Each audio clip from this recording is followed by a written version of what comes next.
지난 주일부터 예수님의 칭찬을 받은 믿음의 사람들의 이야기를 나누고 있어요. 근데 그 믿음의 칭찬을 받은 사람들은 예수님의 제자나 예수님과 가까이 있었던 사람들이 아니라 이방인 백부장, 또 가나안 여인, 뭐 이런 사람이었다는 것을 제가 말씀을 드렸잖아요. 그래서 지난 주일에는 백부장의 믿음에 대해서 이야기하면서 그의 믿음은 다른 데 있었던 것이 아니라 이어주는 것이다. 그래서 믿음은 레가토다 그랬어요. 레가토는 음악 용어로 이음줄이거든요.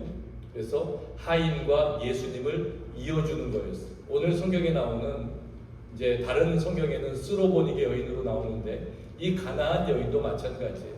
자기의 귀신 들린 딸과 이제 예수님을 연결하는 그 믿음의 이음줄을 가지고 그 믿음을 예수님께 보여줬고 예수님께서 그 믿음을 칭찬하신 여인의 이야기가 등장을 합니다. 그래서 오늘은 내 믿음이 크도다라고 하는 칭찬받은 여인의 믿음을 우리가 함께 이제 나누면서 은혜를 누리고자 합니다. 지난 수요일날 저희가 이제 몇 주 전부터 수요일날 대면 예배를 하잖아요. 교회 모여서 예배를 드리는데 갑자기 어떤 분이 오셨는데 아주 뜻하지 않은 분들인데 하와이에서 함께 신앙생활하던 장로님과 권사님이 오셨어요. 갑자기 오셔가지고 깜짝 놀랐어요. 그래서 오랜만에 만났으니까 예배 드리고 또 이제 이야기를 나누는데 이제 나이가 어느 정도 되면요 대부분 하는 얘기가 뭐냐면 건강 얘기잖아요. 아픈 데 없냐. 또 주위 분들 뜻하지 않게 지금도 갑자기 쓰러지셔서 어려움 당하는 그 하와이 교우가 계셔가지고 저희도 늘 기도하고 있는데 그분 또 이야기, 또 타주로 이사 가셨다가 갑자기 돌아가신 젊은 분의 이야기, 이런 얘기 하면서 장로님도 건강관리 하셔야죠. 이런 얘기 하는데 장로님이 아주 자신 있다는 듯이 저는 마라톤을 합니다 그러는 거예요.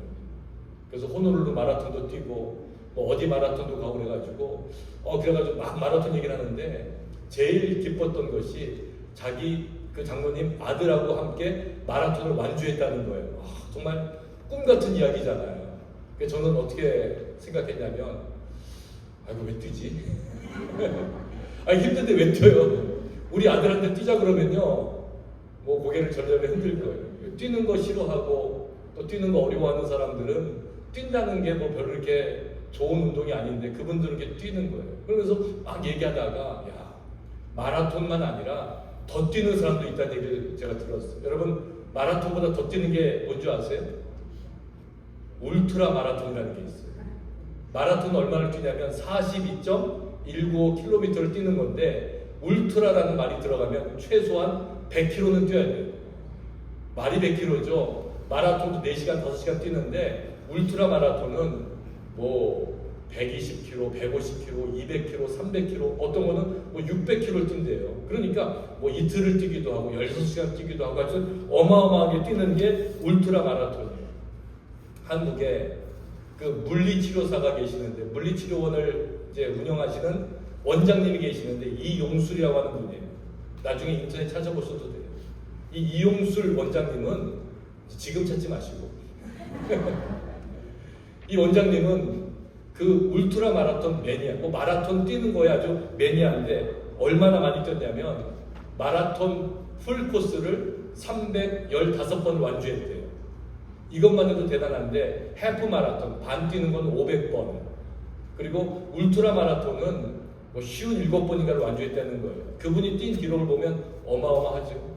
한국에서 강화도 서쪽 끝에서 강릉 경포대까지 그 한반도를 관통하는 걸 뛰어서 가는 거예요. 308km 마라톤 완주 뭐 이런 걸 주로 하는데 이 사람들 사이에서는 울트라 마라토너 사이에서는 또 그 버킷 리스트가 있어요. 고비 사막 가서 뛰는 거, 뭐 사하라 사막 종단하는 거, 뭐 250km씩 뛰는 거예요. 중국의 또 칠레의 아타카마 사막 이름하기도 힘들어요. 뭐 나비마다 사막 이런 별게 다 있어요. 남북도 뛰고요. 별대를 다 뛰는데 이 이용수 원장이 그런 마라톤만 쫓아다니면서 울트라 마라톤만 57번을 완주했대요. 근데 그분은 젊었을 때 불의의 사고로 시력을 잃은 시각장애인이에요. 앞을 보지 못하시는 분이 그렇게 뛰는 거예요. 여러분 한번 생각해 보세요. 앞을 보지 못하는데 어떻게 뛰겠어요? 누군가가 가이드를 해줘요. 근데 가이드도 전문 마라토너들이니까 그만큼 뛸 거 아니에요. 근데 너무 긴 거리를 뛸 때에는 혼자 못 뛰니까 가이드들은 바뀌어요. 그래서 또 시각장애인들만을 위해서 함께 뛰어주는 분들이 계셔요. 그래서 이분들하고 함께 뛰는데 어떻게 뛸 것 같아요? 말로 호루라기를 불면서 손잡고 못 뛰죠. 몇 시간 어떻게 손을 잡고 뛰어요? 그러니까 한 50cm 되는 짧은 그 끈이 있는데 이 끈만 붙잡고 뛴다는 거예요. 한번 생각해 보세요. 앞에서는 막 뛰어가고 뒤에서는 이 끈을 붙잡고 이쪽으로 뛰면서 앞으로 안 보이는 사람이 뛰는데 그 뛰는 모습이 뭐겠어요? 저는 그 모습이 믿음으로 가는 길이라고 생각을 합니다. 그 끈 하나 붙잡고 가는데 때로는 얼음과 얼음 사이를 뛰기도 한데 어떤 그 사막에 가서 뛸 때는요 낭떠러지가 장쪽으로 수백 미터인데 요만한 폭을 갖다가 그냥 쭉 가는 거예요. 몇 킬로미터를 가야 된대요. 근데 뭘 의지해서? 이거 하나 의지해서. 그래서 그 마라토너들이 시각장애인들과 함께 뛸 때 붙잡는 그 끈을 뭐라고 부르냐면 이거를 희망의 끈 아니면 생명줄이라고 부르는 거예요. 왜? 이거를 붙잡고 가니까 살 수 있기 때문에 그런 거죠. 저는 그 이야기를 읽으면서 이런 생각을 해봤어요. 우리는 무슨 끈을 붙잡고 뛰고 있는가? 우리 인생에도 보이지 않지만 영적인 끈이 있잖아요. 예수 그리스도라고 하는 끈, 이것만 붙잡고 뛴다 그러면 앞이 보이지 않고 내가 어느 길로 갈지 알지 못해도 그 길이 복된 길이 될 건데 우리는 무슨 끈을 붙잡아요? 세상의 끈을 붙잡으려고 해요. 이쪽에 가면 성공이 있대. 이쪽에 가면 대박이 난대. 뭐가 잘 됐대.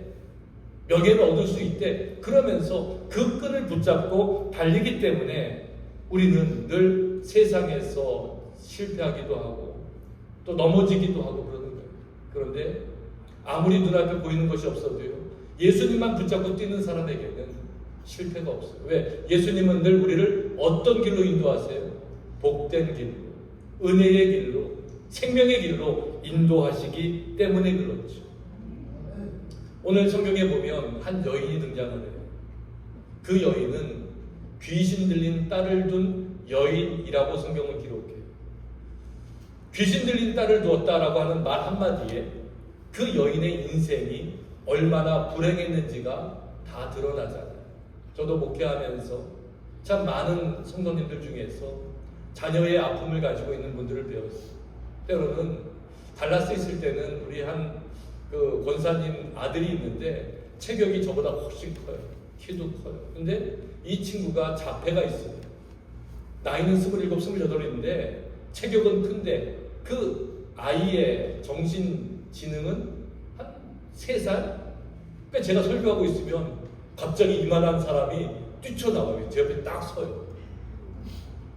같이 이렇게 손도 잡고 어떨 때는 막 드럼에 가가지고 막 치고 싶어 하고. 왜? 아이니까. 등치는 크지만. 근데 그 어머니의 소원, 어머니의 기도가 뭐예요? 저 아이보다 내가 딱 하루만 더 살게 해주세요가 그게 기도였어요. 아마 많은 분들이 자식이 아플 때 그런 마음 가지고 살 거예요. 또 자식이 아플 때는 그런 생각 하잖아요. 차라리 내가 아플 걸. 그런 마음도 우리가 다 갖고 살고 있어요. 아마 오늘 성경에 나오는 이 여인이 그런 마음을 갖고 살았을 거예요. 용하다는 사람 다 찾아갔을 거고요. 뭐 좋다는 약은 다 먹었을 것이고요. 해볼 만한 거 다 하고 사는 게 그게 인생 아니겠어요. 그런데도 안 돼서 여전히 귀신에 들려 있는데 성경은 뭐라고 이야기하냐면 흉악하게 귀신 들려 있다고 성경은 기록하고 있는 거예요. 그런 여인이 나중에 어떻게 돼요? 예수님으로부터 칭찬받았잖아요. 뭐라고요? 내 믿음이 크도다라고 칭찬받았어요.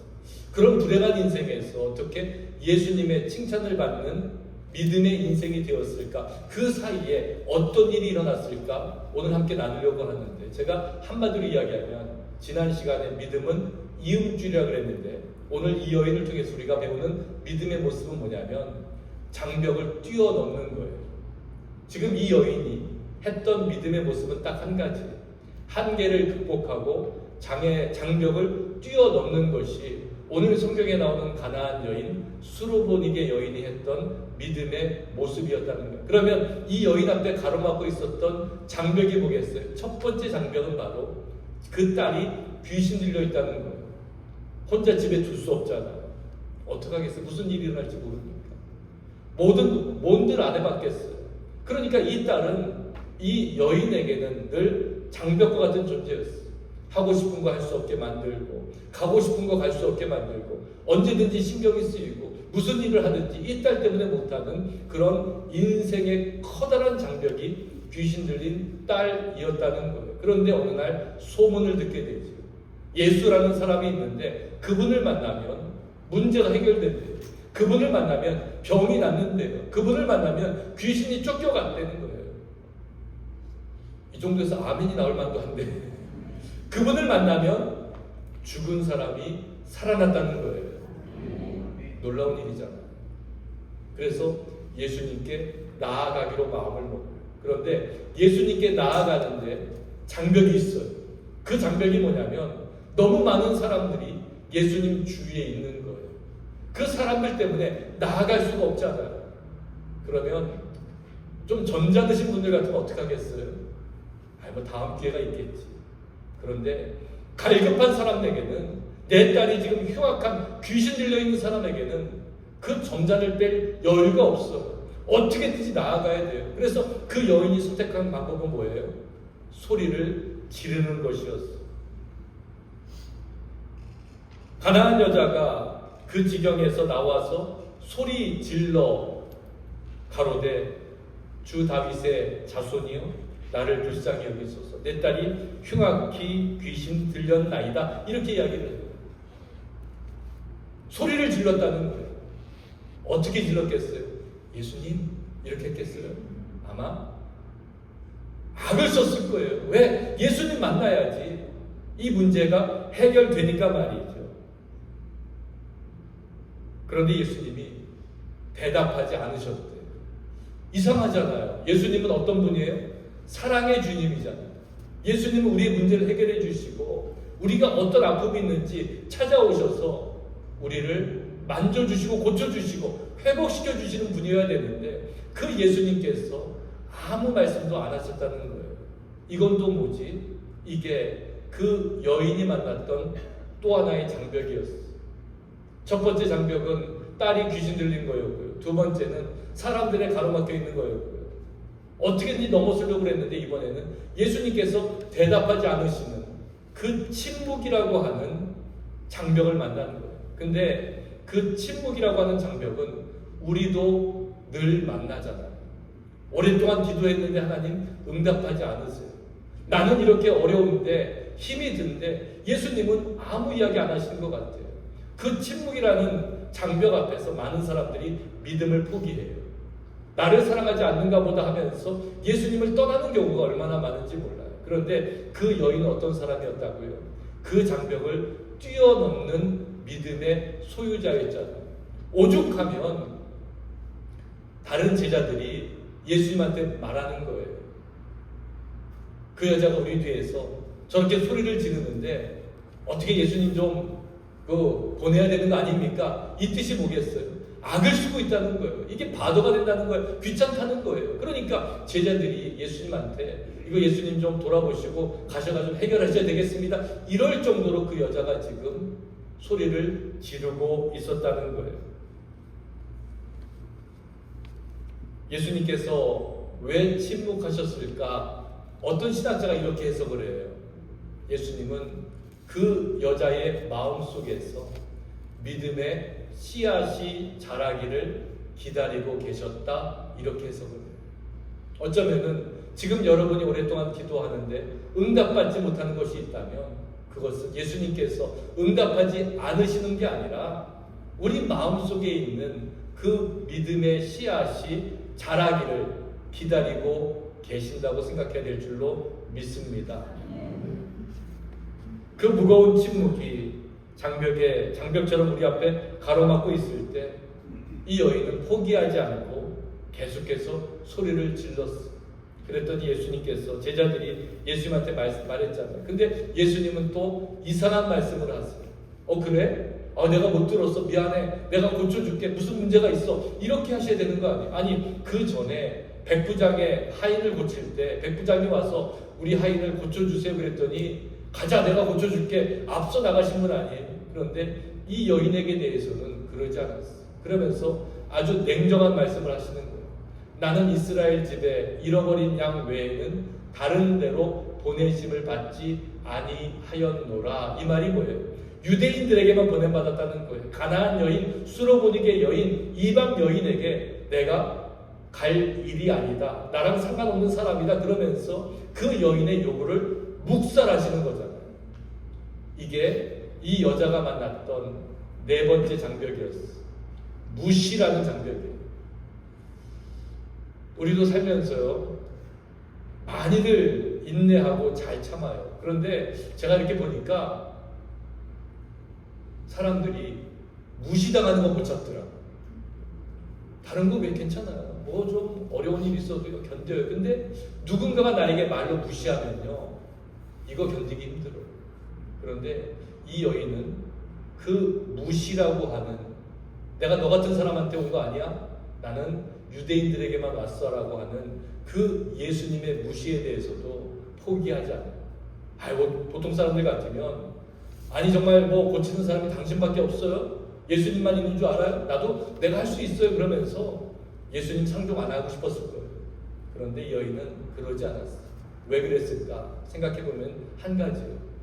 예수님만이 고칠 수 있다는 믿음이 있었잖아요. 거기가 길이라는 것을 보았잖아요. 그랬을 때에는 그 무시라는 장벽을 포기할 수가 없는 거예요. 이 여자는 그 장벽을 뛰어넘어요. 어떻게 뛰어넘어요? 예수님한테 이렇게 말했어요.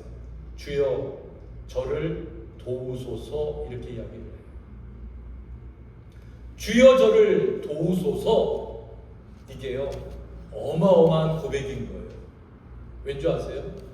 기독교 역사를 보면요, 예수님께서 우리에게 기도를 가르쳐 주신 것을 주기도문이라고 하는데, 기독교 역사에서 예수 기도라고 하는 기도문이 우리에게 이제 전해지고 있어요. 중세 수도사들부터 많은 믿음의 선배들이 예수 기도를 했어요. 예수 기도는 뭐냐면 예수님이 가르쳐 주신 기도가 아니라 예수님께서 응답하시는 기도라는 뜻이에요. 아주 간단해요.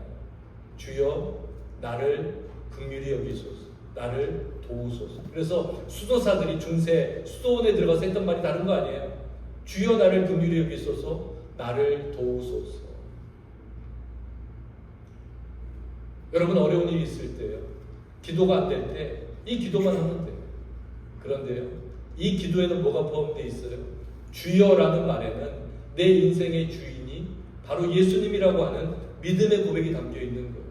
나를 도와주소서, 저를 도우소서라고 하는 이 기도 안에는 예수님이 나를 도울 수 있는 힘이 있는 분이라는 그 믿음의 고백이 여기 담겨 있거든요. 그러니까 주여, 나를 도우소서라고 하는 그 기도는 어마어마한 기도예요.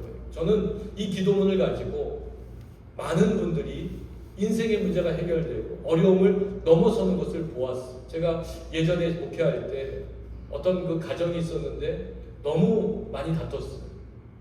그리고 또 신앙심도 그렇게 있지 않고 그냥 뭐 기회 될 때 교회 오시는데, 어느 날 그 사업체에 갔는데 그 가자마자 공기가 너무 썰렁한 거예요. 두 분이 싸운 거죠. 그냥 어쩔 수 없어가지고 그냥, 그래서 그 남자분한테 뭐 이렇게 얘기 듣다가 너무 힘들다, 뭐 어렵다, 뭐 그냥 한다 그럴 때 한번 이 기도 해보세요 가르쳤더니 그 기도 가지고 정말 많은 문제가 해결되고 관계가 좋아지는 것을 경험했어요. 여러분도 한번 해보세요. 정말 힘들 때, 내가 문제가 내 힘으로 할 수가 없을 때, 하나님이 침묵하고 계시는 것 같을 때, 아니 내 기도를 뭐 응답하지 않는 것 같을 때 어떻게 해요? 주여, 나를 도우소서. 뭐 어려운 거 없어요. 근데 믿음을 담아서 하는 고백 가운데 주님께서 분명히 응답하실 줄로 믿습니다. 이 정도 고백했으면 예수님께서 어이 훌륭하네, 이런 것도 다 넘어서? 그러면서 이 여인을 좀 해결해 주셔야 되는 거 아니에요? 문제도 해결해 주시고 위로도 해 주셔야 되는 거 아니에요? 그런데 예수님은 여전히 아무 말도 하지 않으세요. 그러면서 한 번 더 이 여인의 마음에 못을 박는 말씀을 하셨어요. 뭐라 그랬어요? 자녀들의 떡을 취하여 개들에게 던짐이 마땅하지 아니하다 그랬어요. 누가 개예요? 이 여인이 개라는 거예요. 자녀들은 유대인이고요. 이방인들은 개라는 거예요. 그러니까 너는 개와 같은 존재야. 이렇게 이야기를 하는 거예요. 그 당시에 유대인들이 이방인들을 개라고 부르는 것은 아주 보편적인 말이었어요. 왜 그렇게 부르냐면 이방인들은 이제 우상을 숭배하잖아요. 우상 숭배하면서 성적으로 아주 더러운 일들을 많이 했다는 거예요. 그러니까 유대인들이 볼 때 이방인들은 개 같은 존재들이야 이렇게 이야기를 해요. 또 개는 아무거나 먹잖아요. 또 토해낸 것도 먹잖아요. 그러니까 죄를 짓고 회개하고 또 죄 짓고 이런 모습 보면서 이방인들을 향해서 개와 같은 존재다 이렇게 불렀다는 거예요. 또 이방인들은 걸핏하면 유대인들을 향해서 시비를 걸고 싸움을 걸어오니까 이런 모습 보면서 개라고 하는 그 이야기가 이방인들을 부르는 그런 통칭이 되어 있었다는 것이죠. 그런데 이 여인은 그 이야기에 어떻게 반응을 해요? 우리가 누군가가 우리에게 너는 당신은 개 같은 사람이야 얘기하면은 막 속에서 막 부글부글 끓어오를 거예요. 당신 어떻게 그렇게 살 수 있어? 그러고도 예수 믿는 사람이야? 그러고도 목사야? 이렇게 말하면요 그 마음속에서 막 화가 날 거예요. 그런데 가만히 들여다보면요 우리 인생에 누군가가 나에게 대해서 어떤 이야기를 했을 때 아니 마음이 그렇게 옹졸하면 되겠어? 목사인데 그렇게 살면 되겠어? 이렇게 말할 때 왜 화가 나는 줄 아세요? 대부분 보니까 그 말이 사실이니까. 그 사실이니까 그런 거예요. 누군가가 저에게 와가지고 아니 목사님이 다른 사람을 죽이면 되겠어요? 강도질하면 되겠어요? 돈 뺏으면 되겠어요? 이렇게 이야기하면 저는 화가 안 나요. 왜? 난 그런 일 한 적이 없으니까. 난 결백하니까. 그런데 와가지고 목사님이 그렇게 사랑이 없으면 되겠어요? 목사님이 그렇게 마음이 좁으면 되겠어요? 그러면 화가 나요. 왜? 사실입니다. 그렇지 않아요, 여러분? 우리 마음속에 화가 나는 건 대부분 사실일 때 화가 나더라고요. 지금 이 여인은 그 말에 대해서 화를 내지 않았어요. 사실이거든요. 이방인들의 모습이 그런 모습이거든요. 그럼에도 불구하고 이 여인이 그 예수님의 말씀 가운데에서 한 가지 희망을 붙잡는 거예요. 그 희망이 뭐냐면 예수님께서 지금 자녀들에게 그 상에서 그 떡을 개들에게 던짐이 마땅하지 아니하다고 했을 때 그 개라는 말, 그 말의 단어를 그 여인이 캐치를 한 거예요. 개는 원래 휴온이라고 하는 헬란 말을 쓰는데 예수님이 쓰신 그 개라는 말은 휴온이라는 말이 아니라 휘나리온이라는 단어를 썼어요. 이 말은 뭐냐면 어떤 큰 물건이 있는데 큰 존재가 있는데 거기에 작은 존재를 가리키는 말이 있잖아요. 예를 들어서 우리말에 소 그러면 큰 거예요. 근데 송아지 그러면 작은 소를 이야기해요. 이거를 지소서라고 이렇게 이야기를 해요. 원래 있는 큰 게 있는데 작은 것을 지칭하는 다른 말인데 지소서의 의미는 뭐냐면 이 존재를 귀엽게 본다는 거예요. 친근하게 사랑을 담아서 부른다는 거예요. 그래서 소 그러면 뭔가 좀 일하고 힘세고 이런 존재 같지만 송아지 그러면 이쁘잖아요. 말 그러면 막 달리는 그런 모습이 떠오르지만 망아지 그러면 천방지축 좀 귀엽게 노는 모습이 떠오르죠. 개 그러면 뭐 싸우기라고 으르렁거리는 모습이 떠오르지만 강아지 그러면 얼마나 예뻐요. 지금 예수님께서 보통 다른 사람들이 이방인 향해서 너희들은 개 같은 존재야 이렇게 무시하고 이야기할 때에 예수님은 이 여인에게 개라고 그러지 않고 강아지라고 이렇게 이야기하는 거예요. 그 여인이 예수님의 마음을 지금 깨달았어요. 예수님이 우리를 미워하는 게 아니구나. 예수님께서 우리를 모욕하는 게 아니구나. 그러면서 그 모욕이라고 하는 마지막 장벽을 뛰어넘는 거예요. 그러면서 뭐라고 말씀해요? 개들도 제 주인의 상에서 떨어지는 부스러기를 먹나이다. 은혜를 사모하는 마음. 예수님을 믿는 그 믿음, 그 믿음이 모든 장벽을 뛰어넘어서 이제는 야, 이 사람은 건들면 안 되겠구나.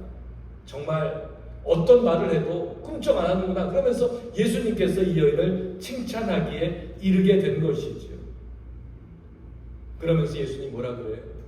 여자야, 내 믿음이 크도다 라고 이야기합니다. 얼마나 크다 그런 거예요? 여기서 크다라는 말, 헬란 말 원어에는 메가라는 말이 쓰여 있어요. 여러분 메가 많이 쓰잖아요, 그죠? 뭐 엄청난 위력의 폭탄은 메가톤급 위력이라고 그러죠. 영화 감독이 잡는 확성기를 메가폰 이렇게 부르잖아요. 크게 한다는 거예요.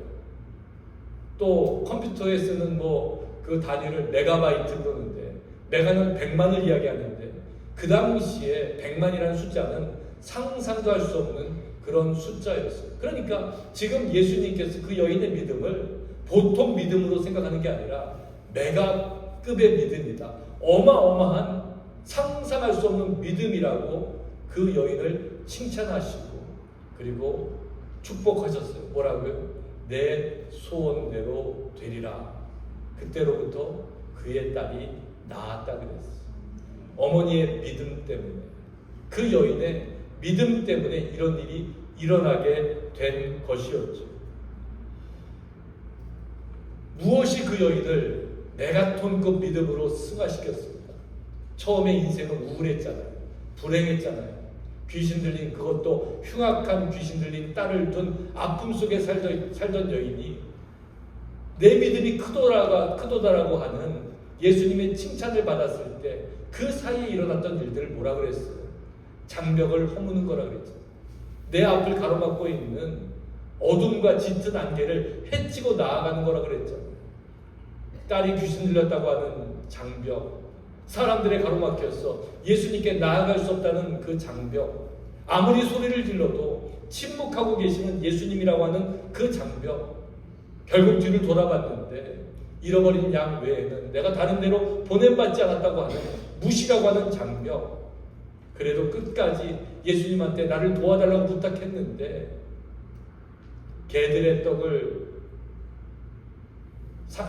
자녀들의 떡을 개들에게 던지는 것이 마땅하지 않는다고 하는 그런 모욕이라고 하는 그 장벽마저도 이 여인은 하나하나 뛰어넘고 있었다는 거예요. 여러분 인생에도 장벽이 있지 않아요?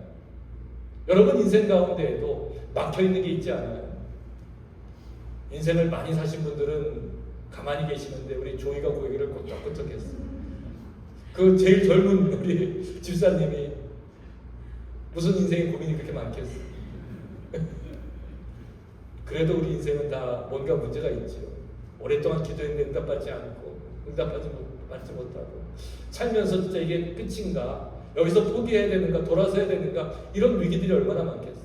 탁 눈을 들었는데 앞이 그냥 환하게 펼쳐져야 되는데 짙은 안개가 끼어있으면 어디로 갈지 모르니까 그 인생이 장벽이잖아요. 그런데 그때야말로 어떤 세상이에요?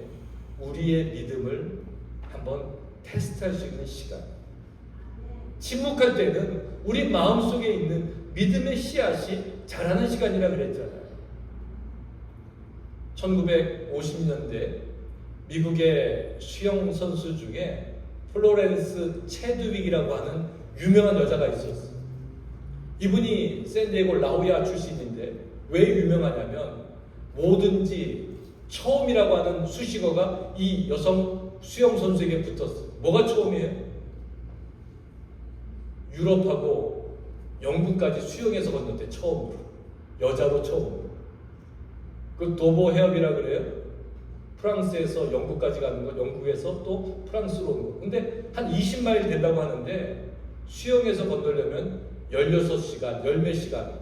그러니까 여기서 한국 가는 시간보다 더 긴 시간을 수영을 해서 건너는 거예요. 여성의 인기가 아주 유명 인사가 된 거죠. 수영해서 거길 건넜대. 그리고 그 당시에는 이런 엔터테인이 많이 없잖아요. 그러니까 이런 이벤트가 있으면 많은 사람들이 한국에서 막 기다리고 사진 기자들이 막 찍고 이런 시대였어요. 그러다가 이 플로렌스 체드윅이 어떤 도전을 하냐면 바로 요 앞에 있는 카탈리나 아일랜드에서 롱비치까지 수영해서 건너기로 했어요. 1952년 7월 4일 날 독립기념일 날 많은 사람들이 모였겠죠. 얼마나 많은 사람들이 해변에 모여가지고 야 이제 뭐 영국 유럽을 왔다 갔다 한 사람이니까 이 카탈리나에서 롱비치까지 너무 쉬운 일이야. 그러면서 이제 사진 기자들이 대기하고 있었대요. 그런데 카탈리나 출발해가지고 이제 수영을 하고 옆에는 이제 그 안전을 위해서 따라오는 배가 있을 거 아니에요. 엄마가 타고 오고 있었어. 근데 가끔 그렇잖아요. 이렇게 화창하고 맑은 캘리포니아 날씨인데 저도 가끔 어떨 때 보면 안개가 낄 때가 있어요. 그리고 엄청 추울 때가 있잖아요. 7월 4일인데 그날따라 어마어마하게 추웠대요. 날씨도 춥고요. 수온도 낮고요. 또 안개는 얼마나 꼈는지 앞이 보이지 않는 그런 상태에서 그래도 수영을 열심히 했어요. 한참 하다가 보니까 이제 너무 힘들어서 못하겠는 거예요. 보이지가 않아요. 그래서 엄마한테 손 들고 기권하겠습니다 했더니 뒤에서 엄마가 아니다. 조금만 더 가면 돼. 뭐 응원할 거 아니에요. 그래서 1시간을 더 수영했대. 그때가 벌써 한 16시간 수영했을 때였어요. 도저히 안 돼가지고 일어나가는 뭐 그냥 죽을 것 같다는 거예요. 그래가지고 기권을 하고 포기하고 배에 딱 올라왔는데 올라와서 보니까 21마일 되는데 0.5마일 남았대. 기자들이 묻는 거예요. 이게 요만큼 남았는데 0.5마일 남았는데 그거 알았으면 더 했겠습니까? 안 했겠습니까? 했더니 아유 알았으면 했지요. 어떻게 포기했는데 할 수 없어요. 그래서 포기하고 말았어요. 2달 뒤에 9월 달에 다시 도전을 하는데 참 운도 없지요. 기온이 더 떨어졌어요. 안개는 더 짙게 꼈어요. 근데 그날은 성공했대요. 기자들이 또 물었어요. 얼마나 많은 사람들이 모였겠어요. 기자들이 와가지고 아니 지난번에는 뭐 같은 안개가 끼고 수온도 낮았는데 지난번에 실패했는데 이번에는 더 짙은 안개가 끼고 더 온도도 낮았는데 어떻게 성공할 수 있었습니까? 이렇게 물어봤을 때 그 플로렌스 체드윅이라고 하는 그 여자 수영 선수가 아주 기가 막힌 대답을 하는 거예요. 이번에는 안개 너머에 있는 목표 지점을 믿음의 눈으로 바라보고 수영했습니다.